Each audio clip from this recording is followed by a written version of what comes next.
we're going to really focus today. I know on membership, there's a lot that we could talk about, but we're going to keep on task and on target. And hopefully I can keep this pretty close to an hour. I don't want to, take too much of your day. So, and also just to let you know, I am not an expert in membership. In fact, I've never held a membership role before. So I am really counting on you to share your wealth of knowledge, and hopefully I can help relay that across the state. So just, keep that in mind. And then as membership leadership here in the state, I'm assuming you're all familiar with the national website and all of the information that's there. All of those items on the right-hand column are there for you, and there's a lot of meaty information there for you to use. So take advantage of that. So, but I would like to just inform you just a little bit about where membership is right now in the state. And I'm just doing this just not to point fingers, not to put any blame on anyone, just simply to inform, because I think it's kind of interesting. So this was something that I picked up from California. They were looking at the rate of change. So this is our AAUW membership starting in 2018 and using the February 1st data that National puts out. So we're just a little shy of that. So we'll find out soon what the 2022 numbers look like.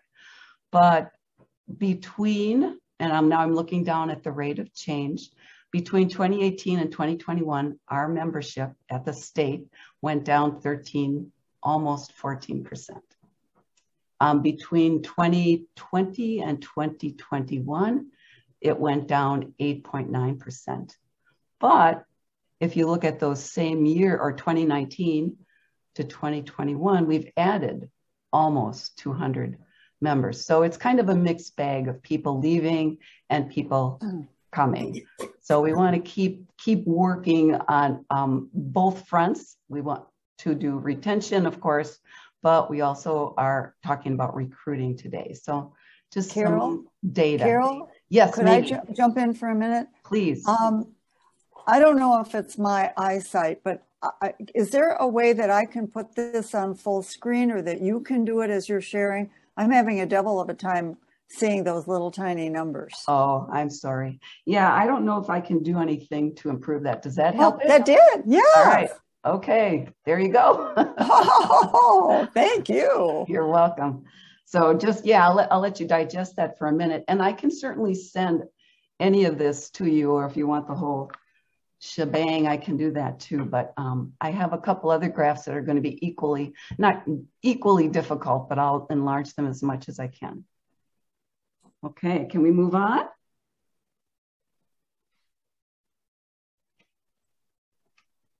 All right, so that's the rate of change. So it's downward. Oh, and I do want to mention, Wisconsin is not alone. California's rate of change is they're down 16%. So overall, so it's happening everywhere, unfortunately. Okay, this one's probably even going to be more difficult, but I'm using this graph came from data that Chris Eberts initiated last year. I think it was in one of her last Badger Briefs articles, where she was suggesting that maybe the health of the branch could be shown by the composition of the membership. And so she sort of arbitrarily said, she identified members as new members, 0 to 2 years of membership, regular members, 3 to 14 years, long-term members, 15 and over, and then of course our lifetime honorary and lifetime members. And so I took that information from each branch and broke it down into this graph. So if you look at the graph, the blue is the 2 years or less, the orange is the 3 to 14, the long term is the gray, and the lifetime is the orange. So basically, you're looking at the branches and going and hoping to see at least some blue and orange. So I'm going to just, I don't know if I can enlarge that, it'll really help. But you can look at your branch and kind of see where you're sitting. Of course, the columns relate to the membership numbers, but the blue and the orange, those are your people between 0 and 15 or 14 years. So Chris was indicating the more of those you have, probably the healthier branch is. So once again, I'm not pointing fingers. I'm just showing you this. That's kind of where our branches are at this point as of 2021.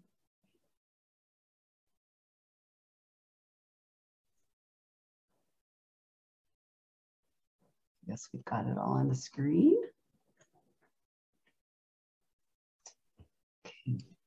And then I looked at it a little bit differently. And so here's membership from 0 to 14 years.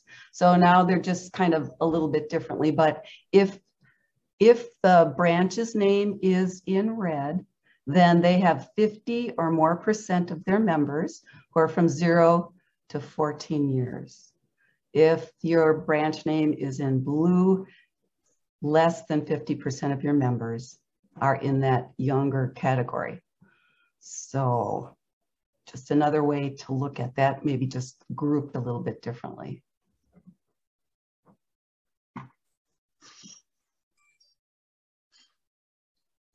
And then I just comparing them now. And basically this is just saying that really the size of the branch doesn't necessarily equate to the health of the branch. Although in this case, our 3 biggest branches are all showing that they have at least 50% of their members in the 0 to 14. But there are other branches like Green Bay, who is one of the small branches, less than 50 members, and they're doing fine, as is Tomah, as is, and I should stop pointing branches out, you can see it, but you know, branch size really isn't equivalent to health. It's just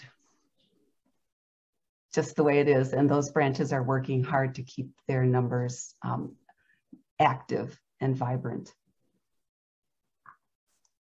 Any questions about any of that?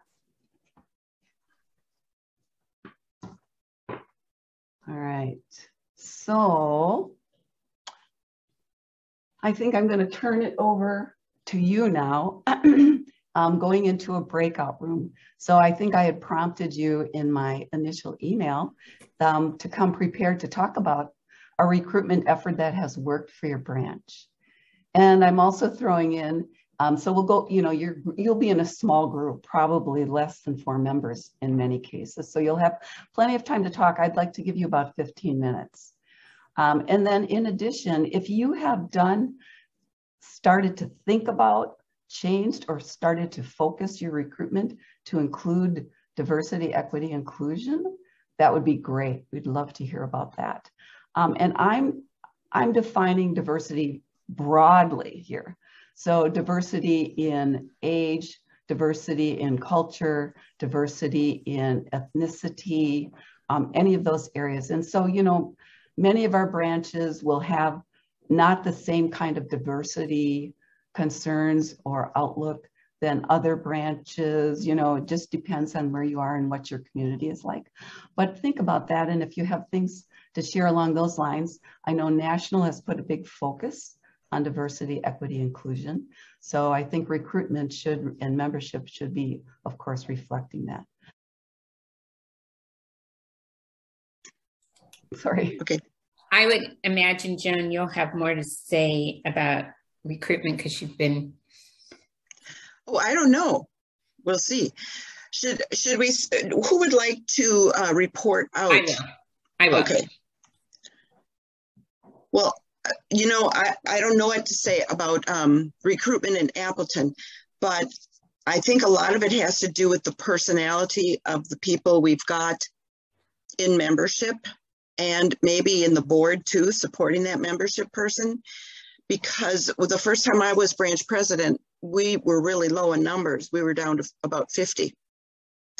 And the next time I was branch president, we were at 150. Wow. So when was the first time and when was the second time? First time was probably in the like 1980, 88, 90, something like that. Okay, so I was a member.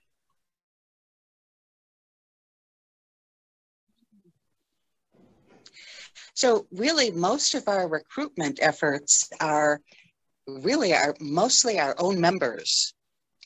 They invite a friend or an acquaintance or a coworker as a guest to a meeting, and often they end up joining. Plus, we have other events in the community. We have a big book sale. We've had a couple of new members who've come from those other events. And we also, I would say, get a lot of good publicity. Our publicity person has articles in the local paper periodically with contact information. So I think our name is out there in the community. And how many members are in your branch? We got 2 new members in December. About 190. Okay, so you which are is a big down branch. slightly. Yeah, I was down there for the event that you held for the suffrage. That was Kenosha, I think, Linda. That was Kenosha. Okay, sorry Yeah. about that. Thank you, Carol. Yes, okay. Julie, anything else you want to add to that? Can I share what I have? No. Sure. Okay, you said, you haven't had a lot of group events during the pandemic, but what's been successful in the past was, I like that idea of individual meetings, that person-to-person contact, getting together with people for coffee. You said another big recruitment is the chili dinner. Is that a recruitment event? That was in the past. We haven't done that. But it's what you've used, right? I would say in about 4 or 5 years. Okay. And We then have used a lot that, of yes. your it comes from your own personal members, from the community, is very aware of your branch, and publicity in the newspaper. Yes, that's correct. Okay, got it. Anything else you want to add? Not right now. Okay, thank you. How about Bonnie Donna from Eclair. Sorry about that. I got to get close. Claire. Donna, how big is your branch? Right now, 42. Oh, that's a nice little number, though.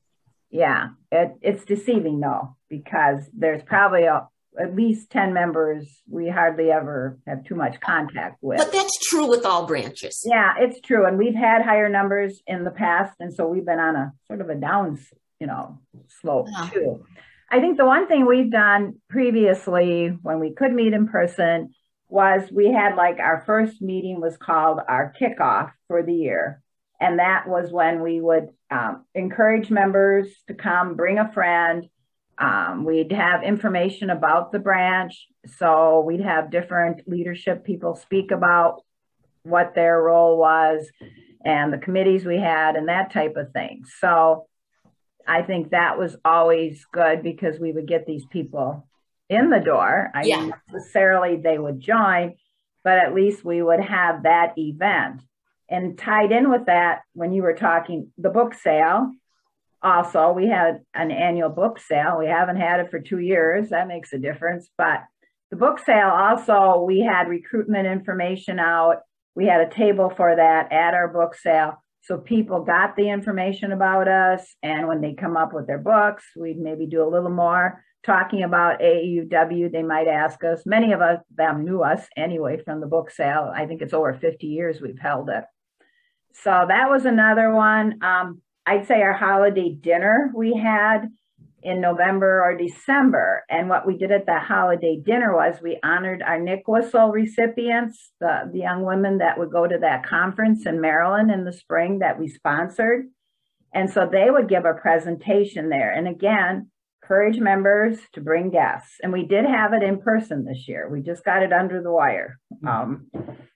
So we had it in person, and I think there were maybe 3-4 guests there at that meeting. So that was good too. I think. What else? Oh, we had an international fair in Eau Claire this fall, and we had a booth. So it was all different. What was that? A booth? International fair, it's called. So it's looking at all different cultures with food, and people would have booths. They didn't have as much going on because of COVID. You know, there'd be more performances. We have a heavy Hmong population here in Eau Claire, so they would be doing performances and have information. But we had a booth, and what we did was we had marbles and cups, and we would bring them in by saying, okay, what issues are important to you, like pay equity? I think we had 7 issues, cups to put, and then do that, and then we reported back to the membership. But then we got people talking a little bit. Okay, pay equity, jobs, whatever, for all the different issues we look at. So I think that was a way of bringing them to our booth, other than just being there. Now, where was this international affair? Was it in a facility? Was it? No, it was on the streets of Eau Claire, downtown Eau Claire. Okay, sort of like a festival type, yeah. Yeah, like I'm thinking of, when they have the garden, when people sell their produce. Oh, hi, Carol. Hi. Sometimes we invite people to come to those meetings, and every so often one of those guests will join right at the meeting. So that's one way that we've been successful. The second way that I can think of off the top of my head is, given some thought, not just at this moment, is our book group. We have invited friends to come to our book group discussions, and several people have joined from that. The third way is, of course, we put out flyers and posters at our annual book sale. And occasionally 1 or 2 people have joined from that. I'm talking about 1 or 2 at each event. I'm not talking about masses. And then the third way, just recently in December, there was a, similar to what you do in Green Bay in the summer, there was a holiday fair in Fort Atkinson. And our membership chair, Marianne, had a little booth at that fair, and I don't know if we had to pay or not. I don't know, but it would have been affordable. It wouldn't have been ridiculous. And at the booth, she sold purses.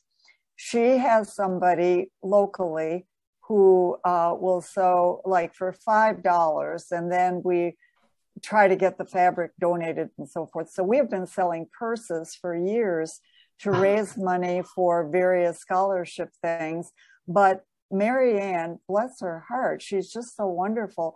She goes to the farmers markets in the summer, and she was at this holiday fair with her purses. So the purse is the draw, but and of course we raise a little bit of money by selling purses, but the real reason is to put AEUW out there just in the community. So when people go to the farmers market in the summer or the holiday fair in December, they are seeing AAUW. And, I really give Marianne credit. She's just been doing this and doing this and doing this. It's why she joined AAUW, because she was the one that had the fabric. And she has a friend that does the sewing, and we get together periodically and cut out the purses, and then we bring them over to her friend who will sew them up. And I buy them all the time. I mean, I just, look at me whenever you see me in person, and look at my purse. Okay. That's cool. Those have been some of the ways. So, because of the timing, how about what is lacrosse doing? Sorry? Lacrosse, sorry. Yeah. So I am relatively new to kind of the backstories of what we do. We do a lot of things in terms of our activities for a small group. I think like many, the pandemic has, made kind of depressed some things. We're very visible, but I don't know if we, kind of turn those those visibility, the things that we do into real membership recruitment. I think we are exhausted from doing the things that we do. And then we're like, oh, and by the way, we are also, encourage membership. And so, but I see options for that. We have a, Women's History Month, and we have a storefront that we're invited at a wonderful bookstore, the Pearl Street Book, invited to create a window for them during the Women's History Month, and our name is there. But again, we're not staked out, which I think we could do something around Title IX, for instance, and visit the bookstore on particular days during that, in and around that time. So and then of course we have the Art on the Green, which is our scholarship event that has, been, something we've done for decades. And again, we're running around doing all sorts of things. And I think the membership is again, it might be nice to have kind of a ambassador roaming the crowds to encourage membership and talk about that, because I really do think it's word of mouth and personal connections. I think in our area, we have vibrant women's organizations, and we are often crossing over a lot. And I'd have to say the gerrymandering and the voting rights issues are sponsoring the League of Women Voters are really active. And so I think, and then the Women's Fund. Yeah. I think we just have a lot more going on. One thought I had was, then we don't turn into membership drives. We're really busy. We do have 3 at higher eds, and we have good representation on the membership, not from the undergrads, and students, but nice connections. And I think, that is something that, we could do more of. Again, pretty spread thin in the world of higher ed. I'm the kind of the connector for UWL. So yeah, we have a wonderful newsletter that goes out electronically and everything. I think Facebook appeals to a certain demographic, which tends to be middle and older age. And I think, the other types of things like Instagram and Twitter might be appropriate. I think we have trouble communicating to undergrads about the student memberships, which I think are really great. But again, our students are also spread really thin. They belong to a lot of student orgs and all that. So I think it's hard. And we're busy doing things for AAW, but also, yeah. So that's all I can say. I'm sure that, Anne will be able to, our chair will be able to speak to that more directly. And we're just kind of running out of time here. So yep. I was just going to add that maybe like Toma, I was thinking in a nutshell, the one thing that seems to keep us to be a very dynamic, and a fairly diverse organization is probably our Women's History Month. We have over the years generally recognized up to 3 women in the community for their involvement, their accomplishments.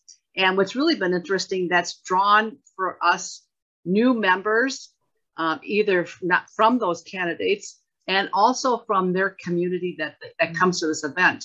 We've really brought some dynamic people in. And I mean, we range from, we have a legislator in our organization, which is great. We have just a newly retired superintendent of schools. We have the Chamber of Commerce chair. We've got some, I always like to say, heavy hitters. We have women pretty good. For 20-person membership, we have a pretty good representation of people in the community.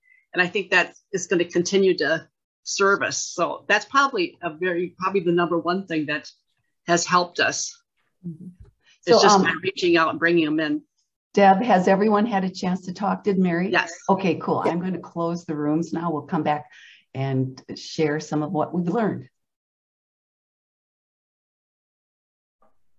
Okay, so much for distributing evenly, and but anyway, so it worked fine. It was fine. Thank you. Thank you. Yes, and thank you for the conversation. I was able to catch a little bit in each of the rooms. It sounded like there was a lot going on in the branches. So I have asked for a recorder from each. If you would, if the people that are reporting out, keep it concise. So we're not going to, I'm only going to give you a couple minutes. So kind of point out maybe the trends, the highlights, and, you know, any concerns. So let's get started. Let's see, group or room one, was that, Deb, were you in doing that, or who was in your room reporting out? I was recruited to report out. Okay, so group one. So basically, events seem to be the things both that result in communicating and inviting people in, and also ranging from the kind of the concerted effort around Women's History Month to the annual summer events that AUW chapters do. That those are the places that increase visibility for most of the groups. And the pandemic has played around with our ability to do that in many communities, and big plans being, you know, scaled back because of the hazards around the in-person things. So that was a theme. Also a chance to connect and recruit around the scholarship work that we do, especially if you are hearing from scholarship recipients. They bring guests, and being able to communicate about the value of AUW and to encourage that visibility as well. Inviting friends, the word of mouth still seems to be the big thing. Yeah, so I guess recruitment to visibility, and not being afraid to ask real directly about recruitment and continuing to communicate around that. Well, thank you, Andrea. Okay, so that was room one. Any questions for Andrea or any additional comments from the rest of the group in that room? All right. How about room two? Was that you, Linda? I don't remember. No. Unmute. Okay. Oh, Linda, you muted yourself again. No, there you go. No. I'm You're muted again.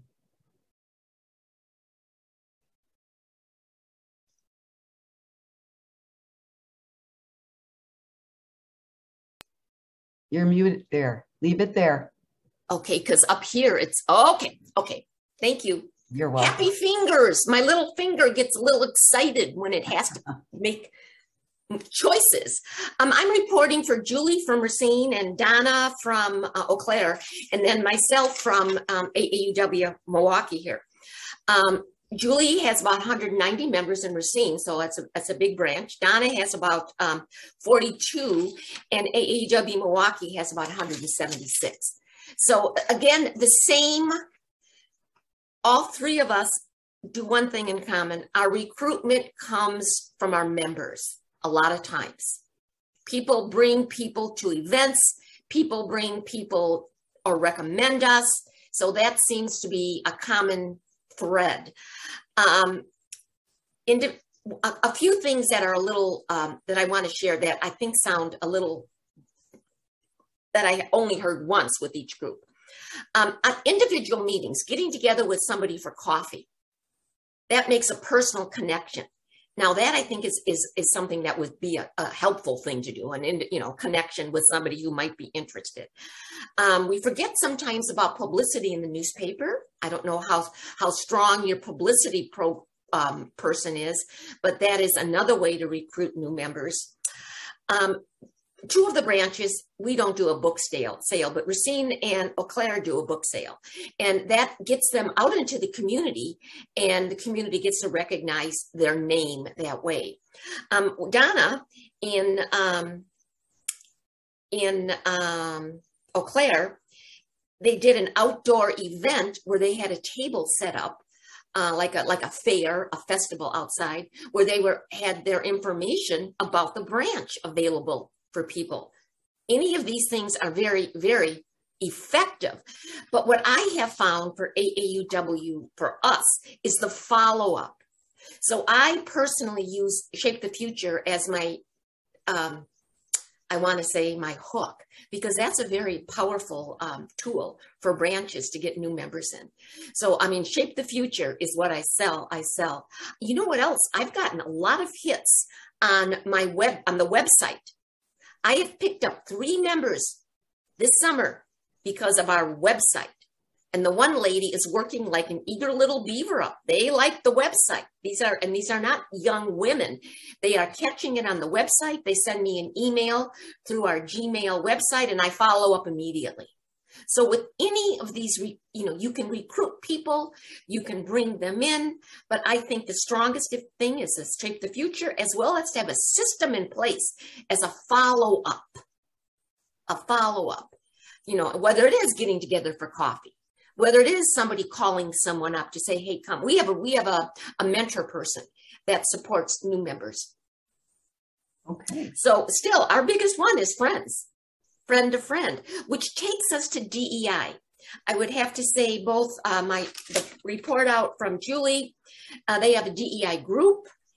Donna, they have had a DEI panel program. In West Suburban Milwaukee, we have a DEI position, and she is forming a committee. But, with anything, if you do what you've always done, you get what you've always gotten. And if you keep on inviting friends of friends, you get us, which is a wonderful group of women who do a wonderful job supporting the scholarships and encouraging education. But DEI, I think I would say, needs some work. Am I fair to say that? Mm-hmm. Is that good enough for my ladies I represented? Do you have anything else to say? Okay, thank you, Linda. And it looks like they're all happy too. Okay, and our third room, and that was Susie. Okay, so many things that Linda also said was current members recruiting new members. We've gotten new members from our book sales, from many from members. I think we might be up to like 15 this year, new members this year. Wow. We're doing super well in that aspect. Also, Margaret from Racine talked about co-sponsoring with a group of women working from social justice.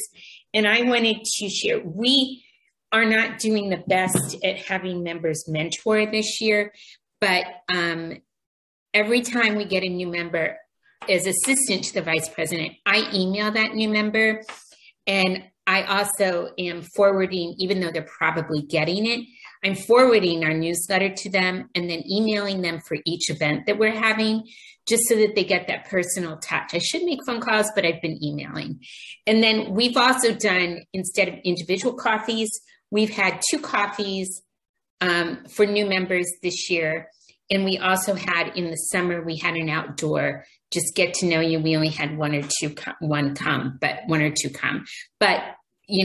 but our coffees, we've had 10 and 12 ladies there. So those have been, really nice. We've held them, one we held outside, the other one, we were having a little Christmas party, but because of COVID, we ended up holding that at my house. And, but that's worked really well. The other thing that, for a combination of DEI and working with, trying to recruit members, but instead of just working with DEI to offer something to help out, Margaret said that they're co-sponsoring an event with a group of women. It's called Women Working for Social Justice, I think you said.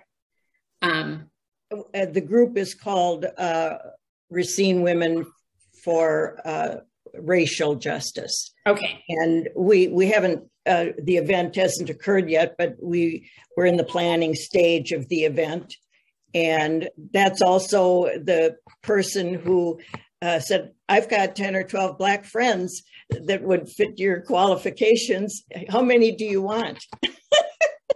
And the other thing that we have done, that I have done, and that each of you, because I'm sure in your areas, I know they're in the larger areas, is I reached out to Delta Sigma Theta sorority, is a Black women's sorority, letting them know about our essay contest for girls, our scholarship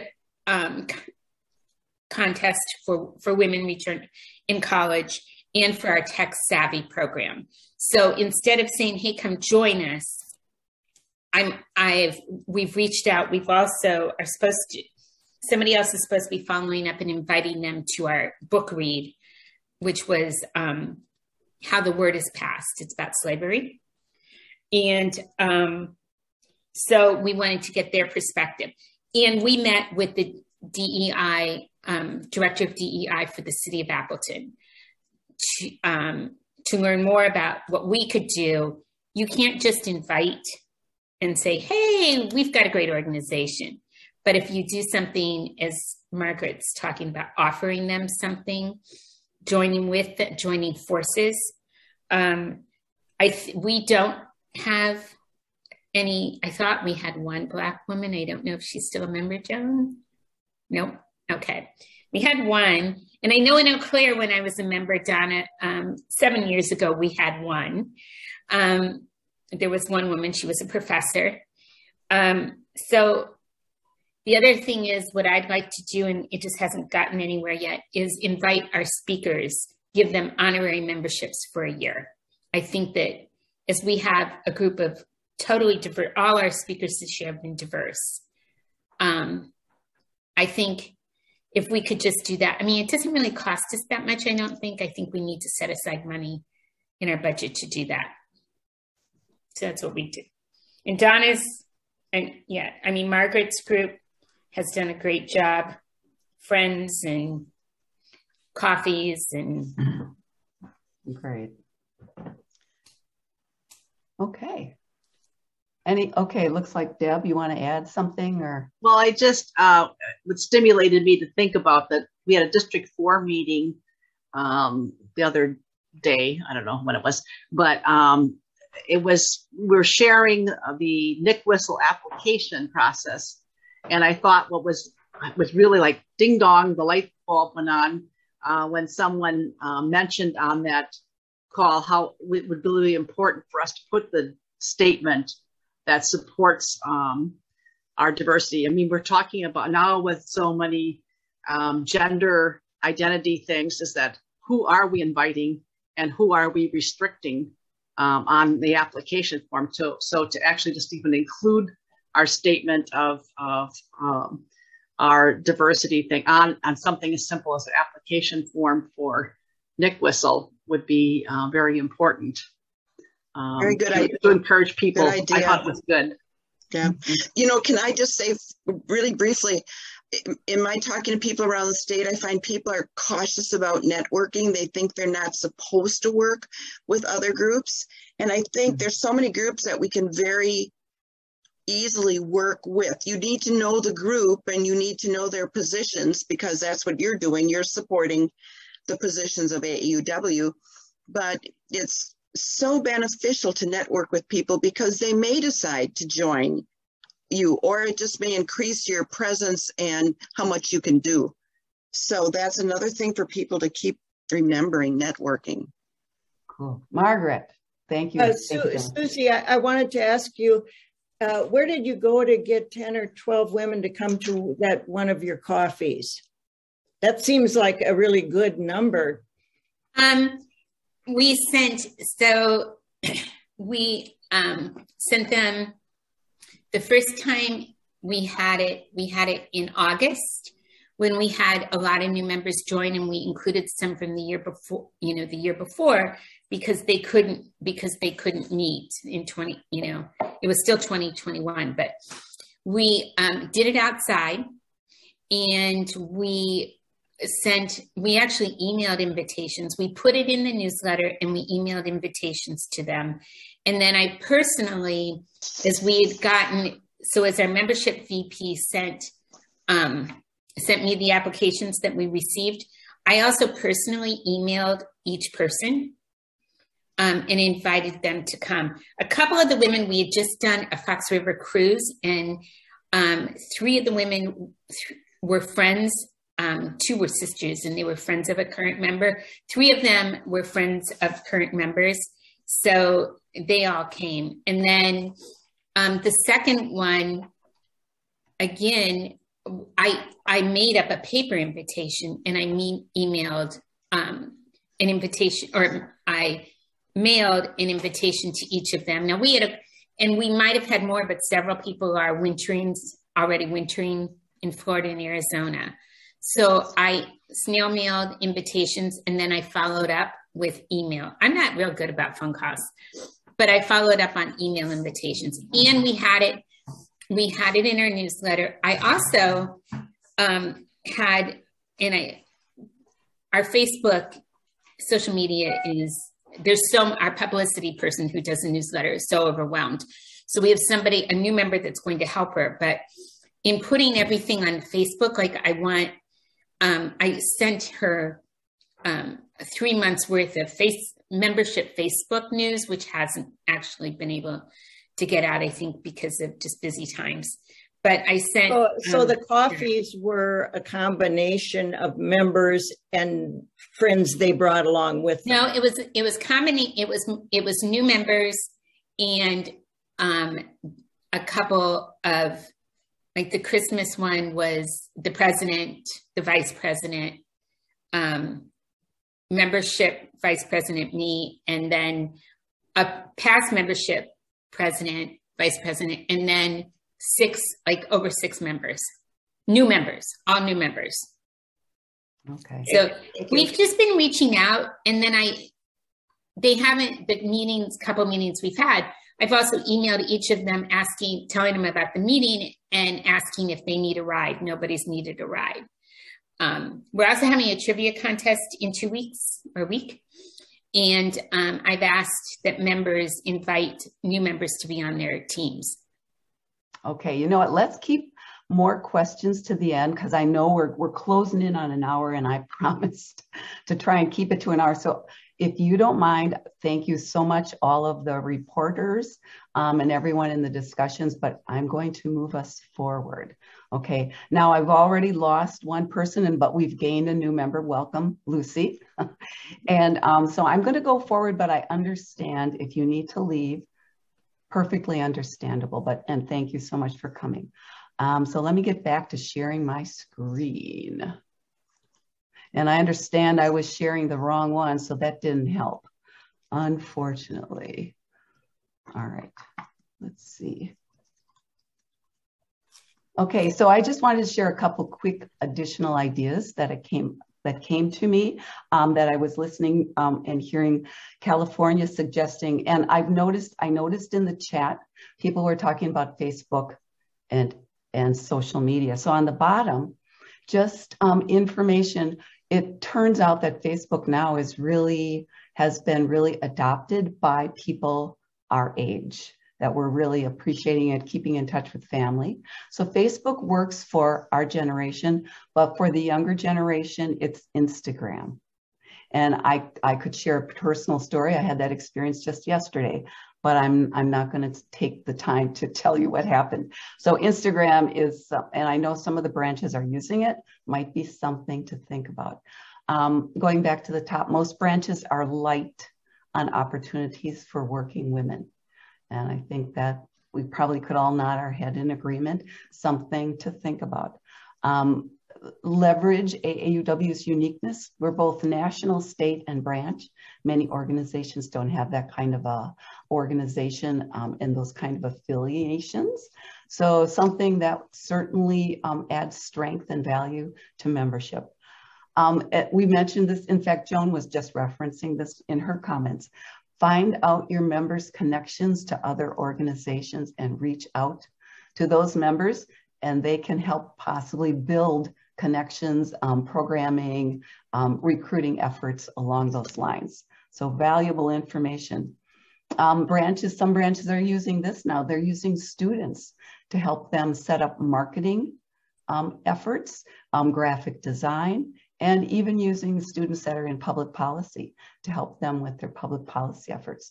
So, I know of a number of your branches have university and technical colleges right there. So give students some internship opportunities. And then just next door and meetups might be a way to get the word out also. If you have those options on your social media, take advantage of those. So just some additional ideas that I have come across that I would share with you.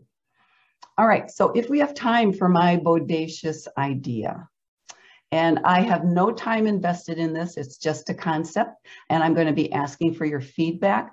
So here's a thought. Thinking about recruitment going forward. Hopefully by the summer, things will be open and people will be much more comfortable with having in-person events. And if you were in the group meeting with Linda Palula, she's with West Suburban Milwaukee, as I am. And one of the events that she's been instrumental in has been an annual, and we've had to skip it a couple years, but an annual summer social, which is an outdoor event.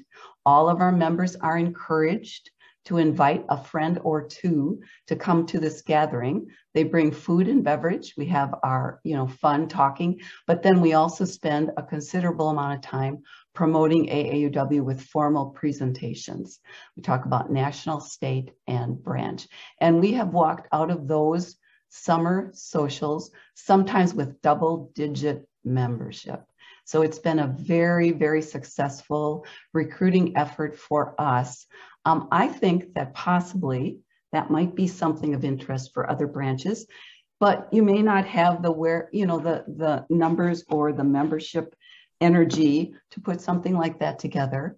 So I'm offering that as a possibility that it could be put together for you in a script version that you could then use, and or I know that there are members in West Suburban, but also I think at the state level, that we would be willing to take this on the road, come to your branch for a summer event that you have scheduled, that you have asked your members to invite people to, that you have the location and the goodies, and then we would just organize it and come and do the presentation part. So that's an idea. It's bodacious. And by the way, that term comes from Carla Washington, District 2 coordinator. She uses that term, so I've snagged it. So I want you to think about that, and real quickly, I know you haven't had enough time, just maybe share what your thoughts are. Okay, so we're at the point, we've done the poll, the next steps, and then I'm going to do a scheduling poll. And then if anyone wants to stick around with any other feedback or questions, you are welcome. We have time to do that. So the next step that I'm seeing is retention. I think that, that goes hand in hand with recruiting, and it's been referenced a number of times here this morning. I think it's a broad topic, but I think we could talk about it and have some good discussions. But there are so many other things we could talk about. And I've just listed some that just came to me quickly. But maybe in chat, if there's something in particular that you would really like to have some more time to talk about in a format similar to this, then if you want to add those comments or anything else to chat, that would be great.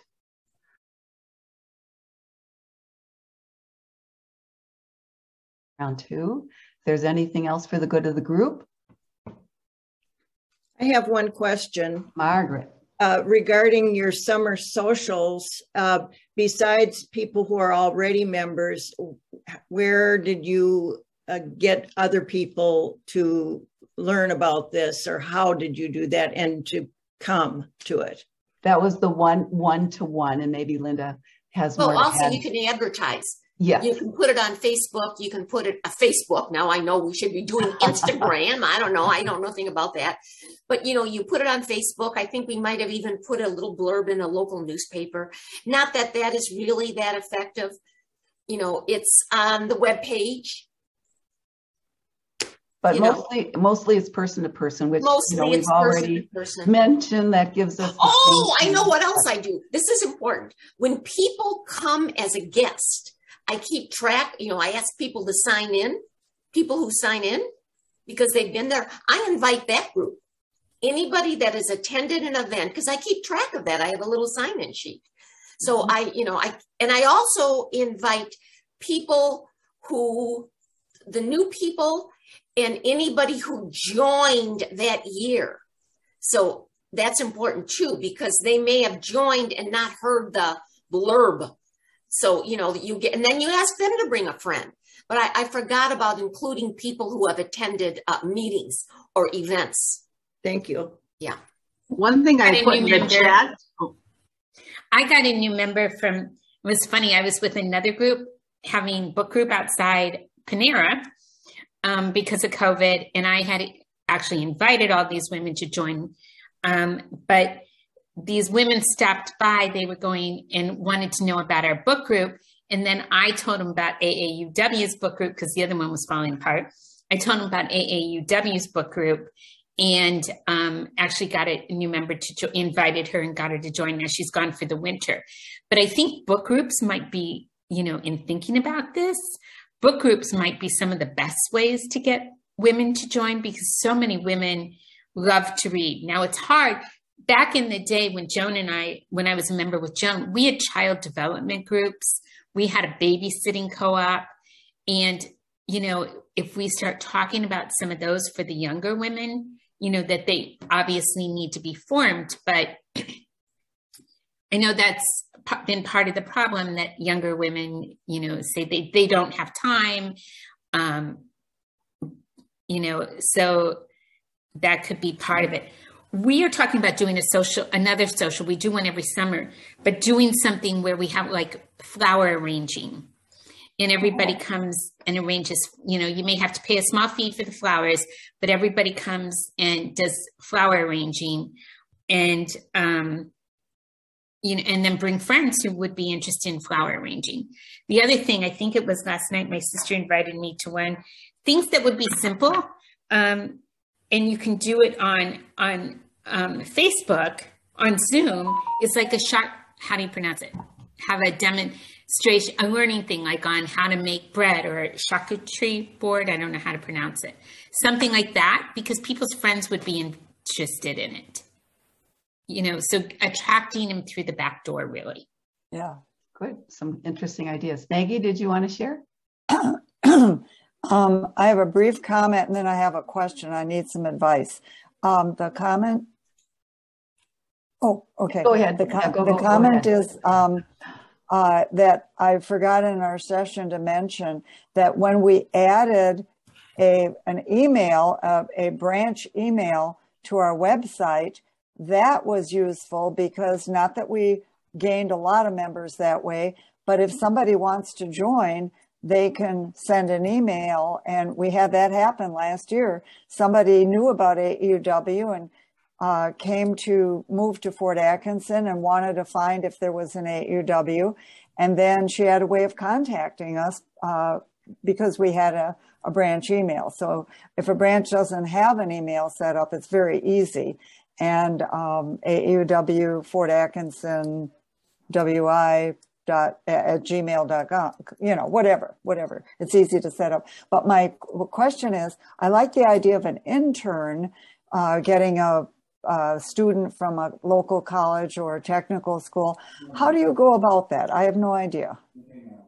I think La Crosse has done that, and maybe Eau Claire in the past. I'm not positive, but it really helps if you have an inside person, that they know the connections and can do it. But I think going to the department head for starters. You can use a high school also. Oh, sure. My daughter actually did this. It was in high school. She was doing graphic design. No, I take that back. She was taking a college course, like a tech course, and they had to do a project. So they did a website. The woman never opened it up, but they did a website for a pet store. So if your organization doesn't have a website or they're not using MailChimp or, any of this marketing, you can go to either a high school. They need to do it as a project. or go to the tech schools or the college and just talk to the department, because they often need to do a project. So you wouldn't necessarily have to pay them. But the other thing is, could offer them a membership. Okay. What do you do for your daughter? What do I do? Well, I mean, does your branch pay her? Or do you? Oh, no. My daughter isn't doing, no, she's not doing it. No, she did it for, when she was in college, she had to do it as part of a project. They had to go out for a business and do their marketing for them. So a lot of times schools have, the students have that project that they have to do. Okay. Okay, any Deb? Gonna unmute here. I had put in the chat about when the discussion about the expansion beyond Facebook, you're talking about Twitter or whatever. I think, is that something that everybody would agree? I think branches as a whole may need support. There's probably certain people that are really good at that. And maybe we should recommend that might be a state board action, maybe a group of tech savvy interested people could maybe formulate a little primer on what, social media. That might be something very helpful. Do you think that would help your branches if something was provided, like a little cheat sheet or workbook to use for enhancing your social media as a branch? Hey, let me just jump in here real quick. California was offering a couple webinars on social media, and I'm trying to remember the dates. I will get that information out to everybody in this group today, but one of them might be passed already, but I think that's a great idea, that we could certainly help with social media. At the state convention, possibly a breakout. Yeah. That could be recorded too, because you have that option now. People can't attend. That's it right. It could be recorded and out on the website. So that might be something to look at too for our state convention.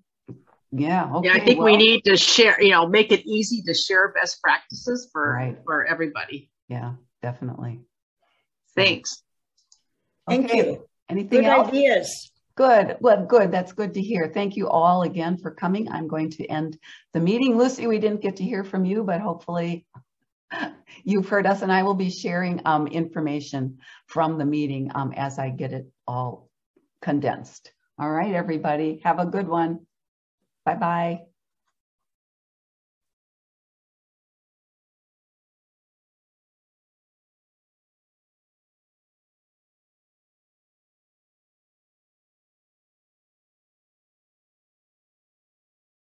So do you have someone who's going to be recording the comments? I can record. Thank you, Suzanne. Thank you. Does somebody want to start with highlighting successful recruitment efforts in their branches or not so successful ones? Well, I can start. Oh, go ahead.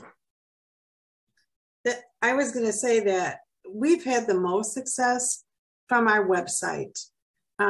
There is a form that you can indicate that you're interested in joining the branch.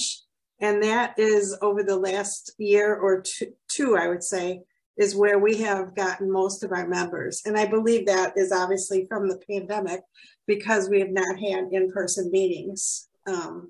So it's become a little bit harder to recruit people because we do have a couple of meetings every year that are open so anybody can join us. And before the pandemic, there was one meeting where we had 4 people join that evening. So, but since things have shut down and people are more nervous about meeting in person, it seems like our website has been the biggest draw for that. Question. And word of mouth. What do you think prompts people to get to the website in the first place? I think from what I can tell, it's our Facebook page. every month we have one of our members puts 3 or 4 slides with captions about the meeting.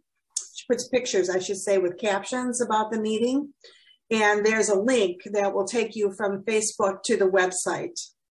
And so then people, link up to that. And on the website, there's a calendar with what the next meetings are about, and with the study groups when they're meeting, the books they're going to be reading and discussing, and that kind of stuff. So that seems to be the way that people find out about it.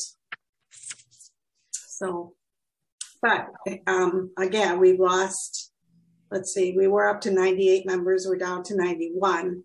But 6 of those people have passed away because we have an older population of members. So, we gained a couple, and then during the pandemic, they left because they moved and that kind of thing. So that's kind of where we're at right now. Thanks for asking that question, Suzanne. That was a good one. That's interesting. Yeah, from Facebook to the website. That's really interesting. Right. Yeah. Mm-hmm. What's been successful in Janesville? We were using the Shape the Future program. Mm-hmm. And we had, I think, 3, maybe 4 people join because of that, something like that. Mm-hmm. So we were using that as kind of a recruitment, or to get people who were a little interested, kind of got them in, they thought, well, I'll give it a try, because it was, less expensive. And the other thing, when we did get, I think what's helping with keeping people interested is when we did get a few new people, our membership person, the membership chair, had like a gatherings. She had socials at her house, just like in the evening when the weather was decent. We went out and we were outside, and she had maybe 2 or 3 new people, and then 2 or 3 people that were had been in the group for a while, and an officer along with it or something. Anyway, there were maybe 6 to 8 people at the gathering. And we just went around and kind of talked about who we were, what we did, and that kind of thing, and it was just a small social, and there was really no program. It just was a chance to get to kind of meet and greet. And, it was, and I think that has helped, because from that, we've gotten a couple of new people that are involved in some of the programs that we're doing. In fact, one of them is working with our chair for the DE&I. I'm going to ask a question. Nancy, so you share Shape the Future with potential new members. How do you do that? How do you know who to get that information to? Is it at meetings or? It was with people that were interested, because we had, we get a lot of people, not a lot, but I bet you almost half of the new people, over half of the new people, have joined our group because of our book discussion. And we don't tell people that they can't be in the, they can't come to the book discussion if they're not a member. However, we do say, after 2 meetings, if you're eligible to be a member, then, we really would like you to become a member. And so, and our summer ones are much more relaxed. We have met outside, and and I think people will invite friends and to come to the meeting, to the book discussion, and then from there. In fact, I I'm one of the ones that's how what got me interested. So a friend invited you to the book discussion? Okay. So do you use social media at all to announce any of that? We do have, we have a Facebook page, and we do have a website, and it's our communications chair is doing a lot more with the website now, and we do put things on Facebook, and then encourage our members to share it. Our members who are on Facebook to share it whenever they see anything, and we've been doing that. I don't know as much about how they, people coming in, because the membership chair has kind of been doing more of that, and because we're not meeting in person, I don't get a chance to talk to her about that as much. Right. Is that Carol Salinas? No, Carol's the coach president with me. Leslie Brenzel is the. She's membership. Okay. She's membership, but she's also D&I, and she just became isn't it state D&I? Yes. Yeah. Right. Okay.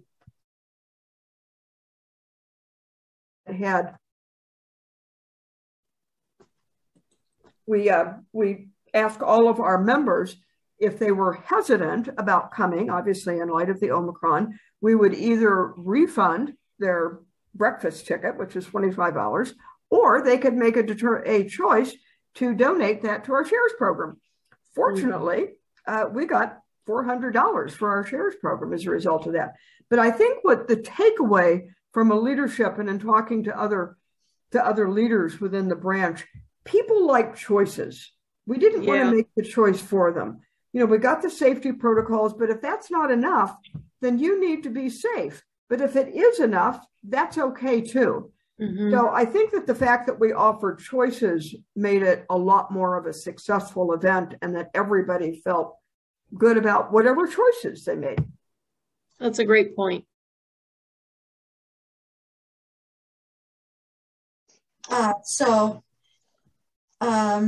And then we've also joined a couple of organizations, such as Mosaic. Does anybody have Mosaic in your community yet?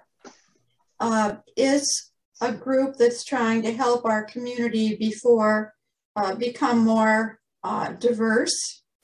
And it's working with employers and community people, elected officials. So AAUW belongs to that too, to see what we can do to help. Then we also we encourage our members to attend the Toward One Wisconsin Convention, which is a wonderful conference with speakers of all kinds of personalities and topics. And that whole convention is around diversity, equity, and inclusion. Lucy, what was the name of that conference? Toward One Wisconsin. Okay. What's the first word? Tour? TOWARD. Toward. Oh, okay. Toward One Wisconsin. Before Carol tells us we're running out of time, I want to say, Lucy, that I think your leadership has really done a lot for your branch, and I want to thank you. Well, I'm not telling you to hurry. I'm interested. Okay. Keep going. I would say that our branch is really faltering, and I am very interested in learning how to have better leadership during COVID period, because I think there's a different kind of leadership that we need and that will emerge after. Mm-hmm. That's a good point. Mm-hmm. So I have several AAUW members thinking on the subject. Okay. And there's a couple board members I can think of that have would maybe talk to you about that too. So we'll stay in touch. Okay. So that's what we're doing.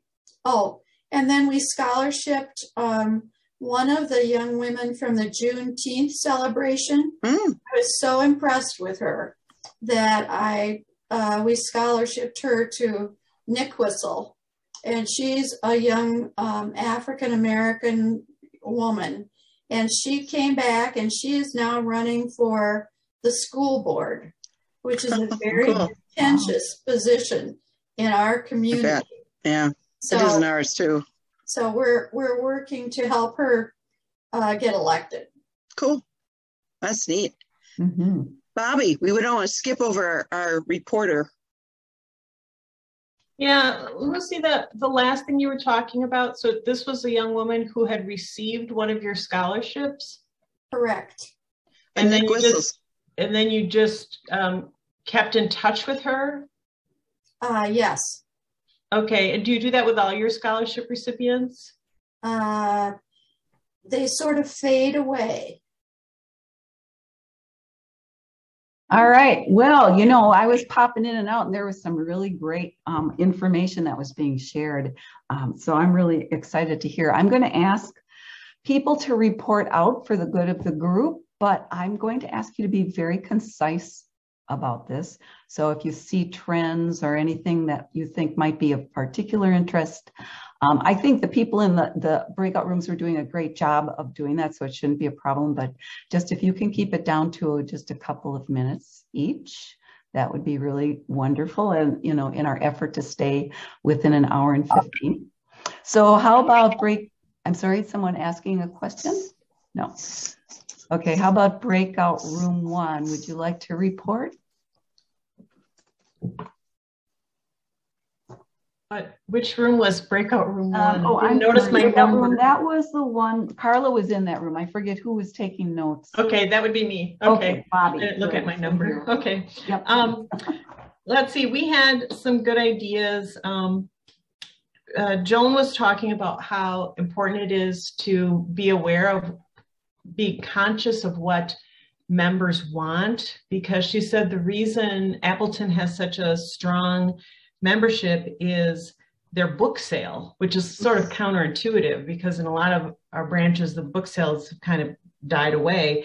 But she said they got so many people who would come to the book sale and were supportive of the sale, and then they'd ask how they could help with the sale, and then they eventually would become members. So just that idea of keeping open to what is popular and what people like, I think is important. And also that they offered, and the Appleton group, lots of different smaller groups. They have a travel group, they have a Mahjong group, they have what I think she said 5 different book clubs that cater to specific kinds of genres. So again, focusing on what do members want and listening for that. She also said, and I like this idea, we're going to do this spring, is they invite their scholarship recipients to their end of the year festivities. We usually have a brunch, whatever kind of banquet you guys have, and their parents. And she said that a lot of times seeing the organization in action, the parents often take an interest in joining. Lucy talked about some neat things they're doing in Wausau, that she said that they attend community functions, not AAUW functions, as a small group, that a group of AAUW members will go to, various community activities kind of as a show of support and also as a presence, so that people in the community know AAUW's here and here's what we support and what we're interested in. They've also joined some organizations. She mentioned Mosaic and Toward One Wisconsin, 2 organizations I'm not familiar with, but which they have joined and worked with in their community. And then she also talked about keeping in touch with scholarship recipients. We talked about hosting. We had a social event in August. It was at an outdoor brew pub, and it was designed both as a social event for our memberships, kind of to kick off the year, but also we asked all members to try and everybody bring at least one non-member to the event. Then we had snacks. Everybody had to buy their own drinks. We had brochures and pictures. We had a poster board display, and just but basically it was just to sit in the sun and drink a little beer and, catch up from over the summer. And we got people who were there not for we were on this patio. We had a corner of the patio, but then we were able to pull other people in who were just there on their own. So we got a couple of people this year from that public social event. So I think that covers it. Very good. Thank you. Any other comments from that group? Otherwise. Thank you, Bobby. Yeah, thank you, Bobby. Good job. All right, Anne, I think you were in group number 2. Right. Our group, to piggyback off what Bobby said about Joan, being conscious of what people want. Mary pointed out, because I said that in our group, we still haven't gone back to face because we're just afraid of COVID and have some restrictions with where we meet. And Mary pointed out that they have been offering people a choice, like, okay, this is as safe as we can get it. If you feel safe, come on. But otherwise, here's a virtual option. And I will stop being the president in May, and Andrea will take over then. So I think that's something that we'll explore to expand that choice. Speaking of choices, Judy, Mary, and Cleo all have great things going on in their group. We mentioned the book club. Judy mentioned the travel club and the cruise on the Fox River. Mary pointed out that they get, and I was going to make a campaign for this, member a month, that you snare people off the website, but they're getting hits on their website. I think you said at least 1 or 2 people, Mary, find you and then come. And they're actually tracking new members in a database to see who can be mentored and brought up through the system, which I think is a great idea. So I think being as diverse with activities as we can.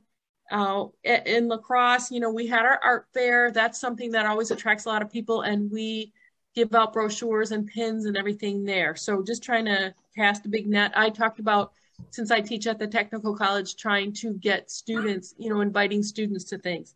And ladies, what did I miss there? DEI? Yeah, do we want to address DEI in this part, Carol, or is there a second? Yeah, go ahead. No, there's not a second time. So I talked about the fact that La Crosse had their first DEI meeting today, and Mary made a great point that it's not about, for them, it's not so much about the programming as the culture. So being really, really inclusive in invitations, in language, in any materials that we put out. And Mary, if I can use your example, instead of saying something about your husband, saying life partner. So I think we just need to bring up our awareness that way. And again, I turn it over to the rest of my group. I think you covered it. You nailed it. You nailed it, Ann. These scratches, these chicken scratches, I got it. All right. You got it. Very good. Hey, Ann, can I just ask you, what was that you said, a member a month? Well, I put that down as a campaign slogan, because Mary was saying that they get people stumbling on, at least 1 or 2 people come across their website a month, and they've gotten members from that. And I was just joking, being a data person, that we could hack people on the internet, like, all of a sudden you're a member, surprise. But it would have to be something like what you guys are getting, Mary, that people are coming on by themselves. Yes. Thanks, Bobby. Thanks, Mary. Yeah. Thanks, ladies. Great group. Thank you, Ann. All right. And group 3, I think you know who you are. I don't remember who is taking notes. Okay. Suzanne. Very good. I think that's us. Judy with Sheboygan and Nancy with Janesville. I think we have some similar themes. Good programs attract interest, be it in person or hybrid or via Zoom. Judy talked about the website strength of an easy online form for potential members to fill out, and suggested that information on Facebook and other social media about their programs can be an initial attractor, and then people follow up on the website. Shape the Future is a plus. It's a good incentive for new members. Nancy at Janesville talked also about the book group for that branch as being a draw, and follow-ups to interested new members personally with coffees or gatherings at a member's home back in the before times or in some other venue now can be a plus. An interesting issue in terms of the good programming attracting members from outside. And I think Judy raised the issue about how branches balance being very open about sharing their programs with the public, but also then not being perhaps so open as a public service that interested people are not following through and really joining and becoming members. So we talked a little bit about the strategy of if you're doing a program for the public, obviously tracking names and addresses of people who show up, again, in person or virtually, and then doing some good follow-up with those folks who seem to be coming frequently to take advantage of the good information that we share. We didn't get into a lot of DE&I issues. My sense for a number of branches is that's kind of getting off the ground right now in terms of concepts and ideas and initiatives. But if anybody else from that group wants to chime in, please do so. Let me know what I may have missed along the way there. No, I think you got everything. Excellent. Thank you, Suzanne. Some great ideas. This is an awesome group, I have to say. You are really hitting all the bases. Hello, Carol. Hello. And this is being recorded. While I'm here, when I disappear, it will stop, but please don't let me inhibit you. I know I won't. Okay, good. Is there somebody that would like to report out from this group? Well, we just had a board meeting, and we often say that probably the strength of our recruitment is that we have programs that are really engaging and invite people in, and we, especially before COVID, it's been a little more challenging since COVID to advertise. But we partner like with our public library. And they help us get publicity. And we will often, pre-COVID, have a room full of people to hear our speakers. We are anticipating that someday we will be able to go back to in-person meetings. And we were just talking about how are we going to keep high quality, energizing programs. And, program chair is going to meet with the library programmer and see if we can line some programs up. But that has been our number one. We can draw the line back to outstanding programs, and people come up to us and say, "This is a really great group. How do I join?" So. As a matter of fact, my line after joining one of their programs, one of their meetings, I emailed back and I said, what's the secret to your success? Is it because there's nothing else to join in your area? Because they had all these people and it was a good program. And you were also finding out through the meeting all the exciting things your branch had in place. And that's one thing that I think is a plus that's hard to do if you've had a few bad years of membership and something, because just energy and activities, it's not just your program everybody's attending. There's a million other things going on. So, interesting branch. We do things like Equal Pay Day on campuses. We have 2 technical colleges in the area and the university, and we put out tables and give out little payday bars and say, "Do you realize?" And so we make a point to. And then, of course, our book sale is huge in our community. And yes, and that's visibility. So, yes. Main Street PR. For 3 weeks, we have that. Say that. Your book sale is 3 weeks, you said? Yeah, 3 weekends. Sure. We tried that this year for the first time. And yes, it worked well. immense amount of work, but it is so gratifying. Right. To meet people and be.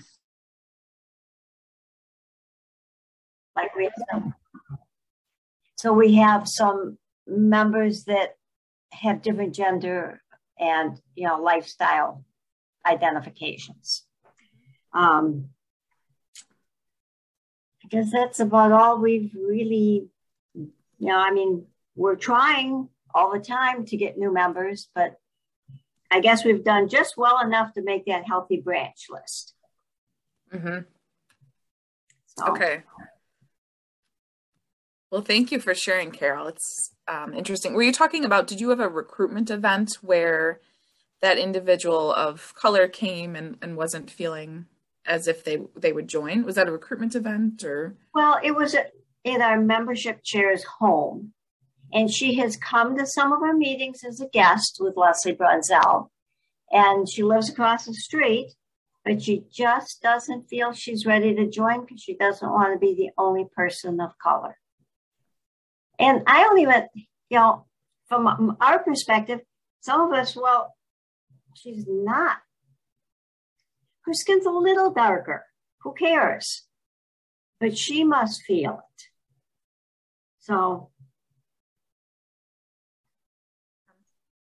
Yeah, I think there's this thing about cohorts and looking in a group and finding your cohorts, you know, someone who looks like you and makes you feel like you belong there. And, you know, when Becca joined, she was the only one in the room, but somehow that didn't seem to have a big impact. And we were very fortunate. She very quickly brought people in that looked more like her, but that's a tough one to overcome, I think, you know, until you've got someone who's brave enough to step up and break through. Yeah, it's hard. Yeah. In West Suburban, we have one African-American, and she consistently comes, but she has never invited anybody. So, okay. Yeah. Yeah. Yeah, we're working on it. I mean, Leslie Brunzell is our state DEI person and our membership chair. So you know that, you know, we know what we are supposed to be doing, but yeah. And I have one that is biracial that's on the fence that wants to join, but yet hasn't made the commitment. So we're trying to find things that we can specifically invite her to, that then she might feel comfortable. Yeah. She gets to know us. And she does know some of us from other organizations. So we're working. Sure. Well, you know, and I didn't say this at the beginning. I should have when I introduced. That question is, I'm defining diversity very, you know, broadly. Yes. It's not, it's just not your ethnic or whatever. It's, you know, generations and anything, you know, like along those lines. So it's a broad concept, and it's certainly one we're struggling with. Yeah, Gretchen, do you want to share what's going on in Geneva and some ideas? Okay, I'm not the membership chair. I have been in the past. I'm the district coordinator, and I'm here because Kenosha, I don't think, was able to make it, nor was Geneva Lake. Racine, I'm sure did. They are, I think, the largest branch along with Western Suburban in the state. And I did get a report from them that they I have it here. They have 7 new members and they have 93% retention, or renewed from last year. They are a 5-star branch. They have, if I was very interested in the color-coded chart, because you do need new members, but you also need those longtime members who are the core of your branch, who know how things have been done, who know what works and what doesn't work. Geneva Lake is a little bit different branch. We are basically the county, so we're pretty spread out, and we are a lakes county with lots of part-time people who have moved up full-time, but then are gone all winter. We actually used to have a big recruitment party. We haven't had that in a couple years, but we have gotten new members. And I think part of it is people have moved up full time to their part-time resident during this, either they retired, as we know a lot of people did.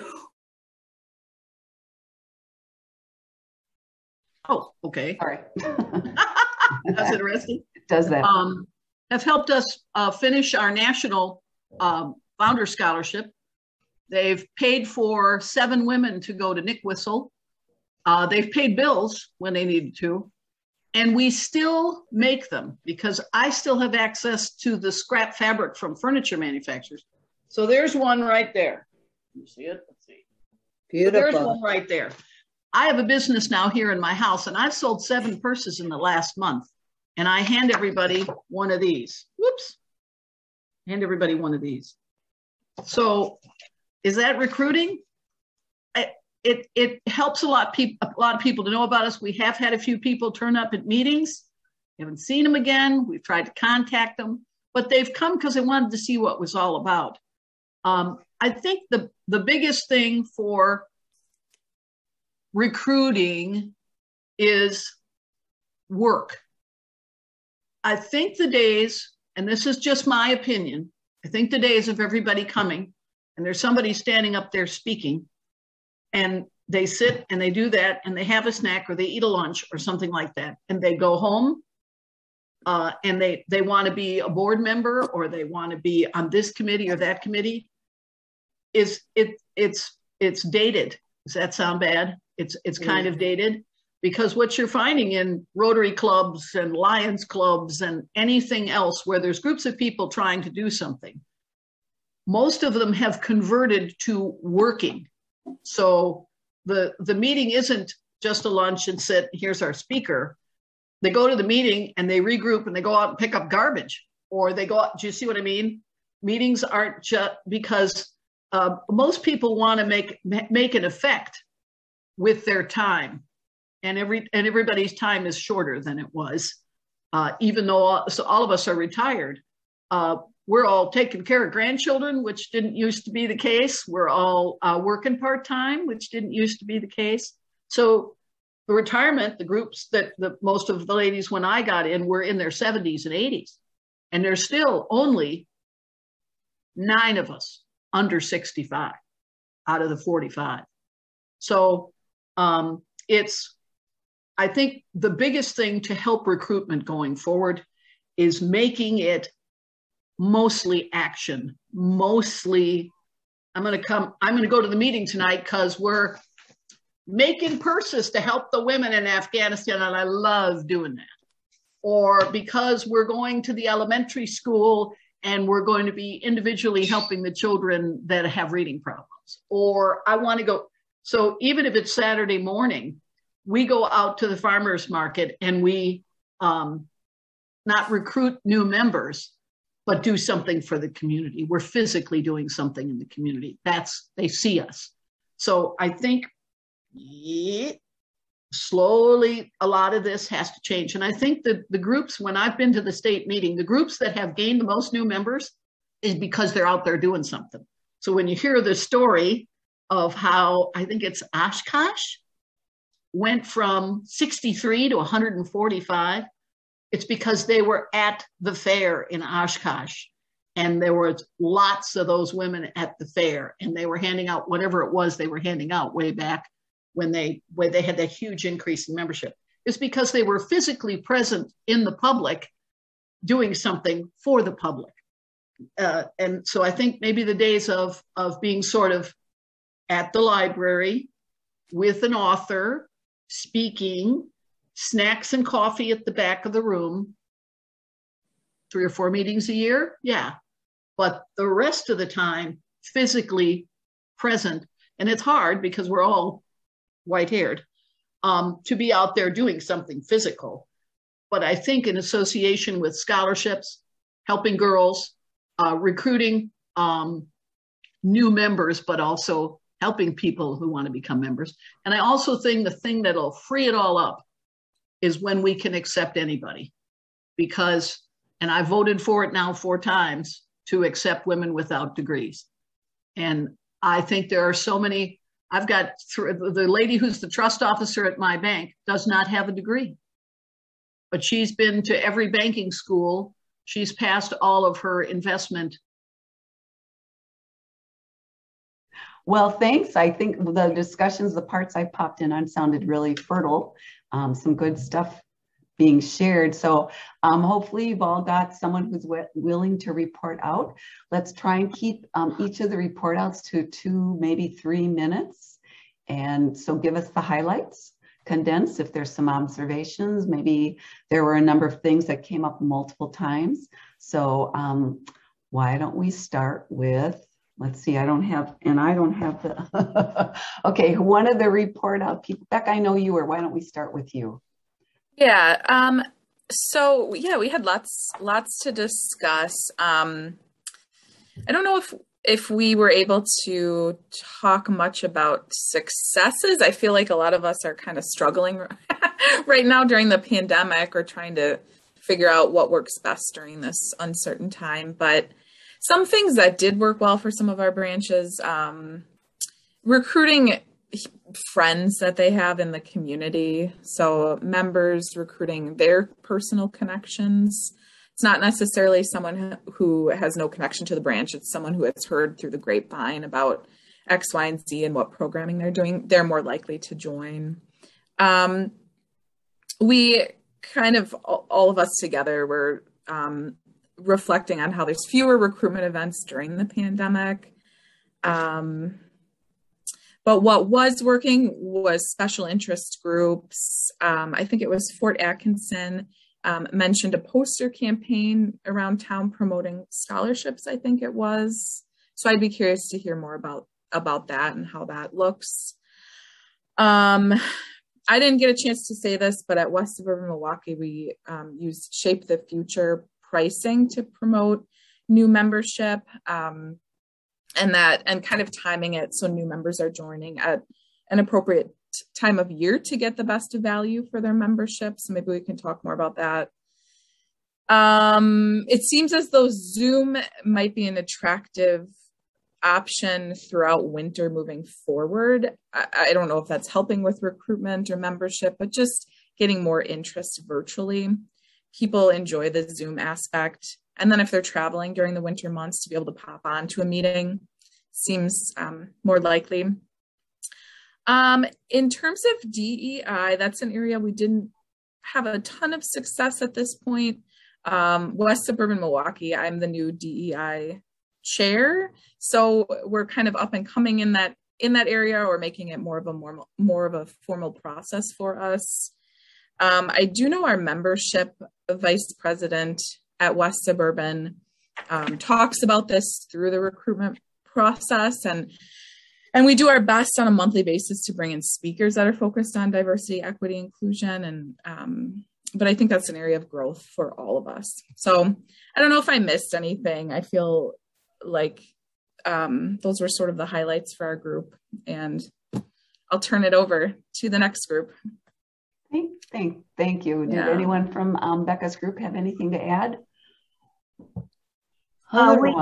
We did use Shape the Future on all of our new members in the last year and a half, which is really helpful because it makes the commitment a little smaller financially for them to see, do I like this before I have to pay the big bucks? Mm-hmm. So maybe it's something National should keep for that, first time joining people, because it did seem to help some of ours make that decision. Mm-hmm. Absolutely. All right. Joan, in your room, who was the person? We didn't really decide, but I was the one, I took notes. So okay. I will, if nobody minds, I will address our talk. We talked, first of all, about engaging programs really helping with membership, because it keeps people coming back, and you could bring someone with you to a good speaker. And so that was mentioned as being very, very important. One of the things I think is really important and came up in our conversation is networking with other groups. So it was suggested that one group works with the library a lot on projects. League of Women Voters is another group that you can team with. And some people have the feeling that they're not allowed to network with other groups. The thing is, you have to be careful what the group is that you're networking with. If there's some possible issue that they are strong on that might be a problem for your group, it wouldn't be an AAUW issue. You know, you have to be careful. And groups like League of Women Voters and your library are probably safer groups to network with. Visibility came up. If you do something for Equal Pay Day, bring some visibility. The book sale, besides bringing in money for scholarships, is really high visibility. And so that came up also. And it was a problem maybe with COVID, but we skipped 1 year, saved all the books, and then came back the next year, and it just had a huge one. And it worked out really well. Not only that, our mall is dying. They gave us 4 empty stores, no fee. Wow. And so we had the children's section in one book store. In one store, we had like the mystery in another store, and it was great. And it meant that the customers were spread out and we weren't in close proximity. And we also let only a certain amount of people into the book sale at a time. Another thing that someone wisely said was membership is really everybody's job, not just the membership vice president. And we always have a committee, and our membership committee is very, very active. So now that you have a committee and you've got these plans, we start out with a get-together in August, and it was usually a cookout. COVID changes this, but it's usually a cookout, and all the AUW members bring sides, and we talk a little bit about what our branch does and get to know each other a little bit. And we invite people that might want to join, and some people maybe that have just joined and need to hear more information. Then we follow with a fall invitation for everybody that's now joined, and they've only been in a couple months, and they have questions that came up now since they joined. Then 1 year I decided to do an experiment. I decided to experiment with a BYO lunch. And so I set a date in June, July, and August, and it was from 11 to 2, and it's people invited, and bring your friends and other prospective members or whatever, and bring your own lunch. And I just have tables and chairs set up, put out some cold water maybe. I'm not maybe the most gracious hostess, but everybody just came and went. And if they're working, they can only come for their 30-minute work break. That was great. And we had so many lovely conversations just sitting out underneath a shade tree, and no agenda, no formal invitations except the newsletter. Come. And that was kind of fun, but I thought there should have been more people. You know, 30 wasn't a good representation out of 150. So I probably thought I had to come up with a way to maybe, not everybody seemed to realize that everyone was invited. I find this a lot in AUW, convention included. People think it's just for the board members. So people thought my BYO lunch wasn't for everyone. They must have just thought I was inviting my friends or board members or something. So I guess some of that is clear communication again, too. We did a very similar thing through COVID, and we did the BYO Andrew Lawn Chair and met in a big park in town under a tree. And actually, we got more people to attend that than any meeting we've had for probably 3 years. The huge group came and sat under the tree and ate lunch together. No agenda, no nothing. So you never know what will attract people. Right. Yes, we did that during COVID too, and it was nice. Okay. Thank you. Any other comments related to Joan's report out? All right. The last group, I don't know who that person was, but we'd love to hear from you. I think it was me, and I talked too much. Oh boy. Well, we're gonna. Oh no, she doesn't. Sorry. No. How unusual. I don't want to turn anything on its head, but I didn't let these poor other girls talk much. But Rebecca and Kathleen are both fairly new. But Rebecca said something I thought that was interesting, was that the thing she thought got the most attention and gave the most presence to her branch was when they were at the book sale, and when the town they're in let them have like a chance for all of the nonprofit groups and all of the clubs in the town to have like a kind of a recruitment day. That worked, not in a monumental way, but that worked. And when I started talking and talked too much, I said that I think going forward, and this is my opinion, because like I said, I'm sorry, I didn't let them talk much, but launching off what Rebecca said, being out there doing things, whatever it is, picking up garbage, reading to children in schools, being at events where there's students and especially females, and going forward should be a major portion of what we do. I've been a member for 11 years, and the biggest portion of what we do is turn up at the library on a Monday night at 6 o'clock, eat snacks, listen to a speaker, have a meeting, and go home. And I think Appleton, Joan, are you from Appleton? Yes. Yeah. How many years ago was it that you did something specific that your membership went from like 90 to 150 in a year and a half? And I don't remember what it was. They told the story at a state meeting way back in 2013 or 14. But I think it's because you guys were out there that you suddenly, everybody understood the framework of what you did and wanted to be a part of it. And I think that's huge, especially after this pandemic is over.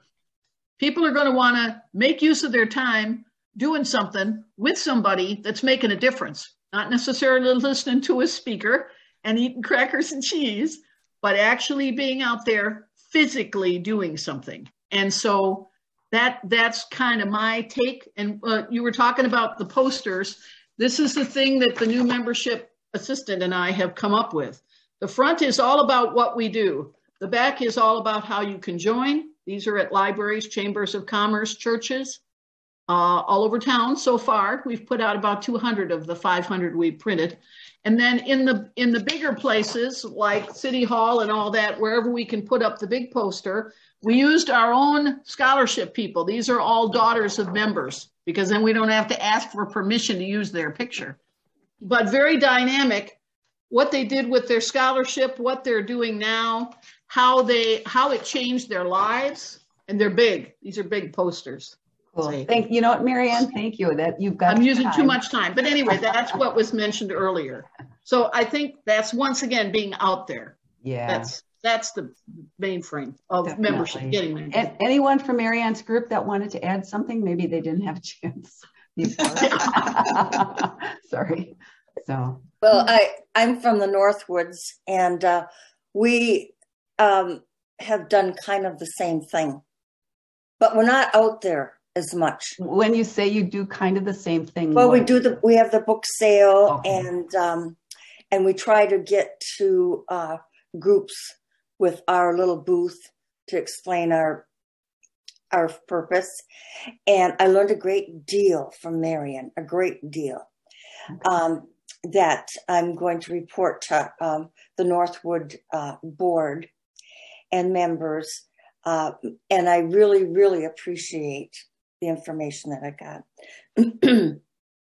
Like I said, it's kind of like what we do, but I learned from Marianne how to embellish what we do to make it better.